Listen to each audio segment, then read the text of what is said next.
Okay, welcome back for part 3 of Blue EDH. As you can see, that's my commander. I've already done a part 1 video on my commander and my creatures. I've done a part 2 video, check it out, about all the artifacts, enchantments, sorcery, land, and probably we'll discuss a little bit more in another video why I chose certain spells for my sorcery. But in this part I wanted to just touch on instances. So what I've done is I've separated sort of like bounce spells, sort of like exile and destroy spells, sort of, I don't know what the word is for these types of spells, just sort of like journey cards that get you through the game. They're all sort of different, but they needed in a game like of EDH's caliber, and then just sort of like counter spells. Bear in mind this is just instances, no sorceries of any kind. So Aetherize, I think it's pronounced, is for 4 mana. You return all attacking creatures to their owner's hands. So a card that you can really counter with by just letting them swing in, then leaves them open for your next turn to attack with. Echoing Truth doesn't get the full benefit of this. I just wanted many bounce spells. So return target non-land permanent and all other permanents with the same name. Obviously you can only have one named card. You can't have multiples of the same card in EDH, but it's still a bounce spell. It's quite good. Withdraw is 2 mana. It says return target creature to its owner's hand again, then return another target creature to its owner's hand unless it controlled pays 1. So you're getting 2 for this, providing that they don't pay the 1 mana. Another bounce spell. Simple, another bounce spell. Disperse. Return target non-land permanent to its owner's hand. Vapor Snag, 1 drop. Return target creature to its owner's hand and they lose 1 life. And Unsummon, return target creature to its owner's hand. So all those spells are just a bounce. For 1 drop they pay a 3 or 4 and I'm paying 1. Pick it up, pay it next turn, delaying them from winning the game. They're really handy. Now I've got Reality Shift, cool picture. 2 mana. Exile target creature, its controller manifests the top card of its library. So they'll just turn a card over and you just put a dice on it, it says 2/2. At some point they can manifest that card. You can just exile a big creature and they're going to get 2/2. And I've got Rapid Hybridization, 1 drop, destroy target creature, and then they just get a 3/3 frog. Nothing more insulting than playing a massive demon or something and then there you go, there's a frog. So that's a really cool card. And then I come on to, I said, like more a utility part of the deck where it's just like I'm not getting the cards I need to generate the wins, so that this will keep me, or at least keep my opponent sort of off balance. I've got an Archive Trap. So when players are going to search their library, I pay nothing instead of the 5 mana, and they burn 13 cards. And you've got Evacuation for 5 mana. Return all creatures to owner's hands. Now, if you've not got any creatures and they're just a weenie deck and they've played, I don't know, 5 2/2 cats or something, or one of the spells that they have in there that just produce a load of tokens, just kill them all. Then Sunder. We're not drawing well on land, and they are.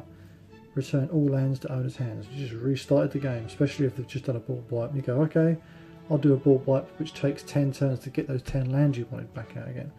So that's quite a funny card to play, especially if someone's just about to win. Physical Spiral, it's a good card. I used to play this in my mill deck. If you haven't seen that video, you'll know what I'm talking about. Basically, you shuffle all cards from your graveyard, which if you've got a lot of spell bases and you need those cards back into your hand, your library, sorry, this is the card for you. Basically, you shuffle your whole graveyard into your library, and then the target player puts that many cards from the top of his library into his or her graveyard. So you've got 10 cards and you know there's 2 Glimpse the Unthinkables in there. You just hit them and get all those cards back. And it works perfect for EDH because then you're going to get all those spells that you've just played back into your library to draw on again. Brainstorm, brilliant card for 1 mana. Draw 3 cards and put 2 cards from your hand on top of your library in any order. Really, really good card to have in an EDH just to get things in order. And then you have High Tide, 1 blue mana. And to the end of the turn, all islands produce an additional blue mana when tapped. So you would tap all your land, and if you had 5, you'd have 10. So it's a double land base, but at the end of the game, when you've perhaps got, I don't know, say 7 or 8 cards, you're just about to, perhaps having to burn, or you've got Reckley Tower out, and you want to play everything. You want to play all the counters, all the abilities. This is a really good card to double your mana base. So the last few, it's Overwhelming Intellect, which is a counter spell, and then you draw cards equal to the spell's convert mana cost. Wait for something big, draw an entire hand off of that baby. That's a good card. Then you've got Cryptic Command, which is an expensive card. I traded this one as well. I would never go out and buy a card this expensive, but it's a really good utility. You get to choose 2 of the below. You can counter target spell, or you can return a target permanent to its owner's hand, or tap all creatures your opponents control, or draw a card. I'll be honest with you, I often draw a card or counter a spell, so you're losing this card but gaining another one, and they don't get to play their spell. But you can pick any of those options that you prefer. Then I've got Rewind. You can counter target spell and then basically untap the 4 lands that you pay to cast it. So it's worth being patient and keeping those 4 lands free. You're probably going to keep them free anyway because you've got things like this. So if you've got 4 land free, someone goes to target this, you tap it, you pay the 4 mana, it comes back to your hand. Or if they decide to play a spell in any variety, you can just choose to counter it and untap the 4 lands again. So you've got options to play. This is a cool spell.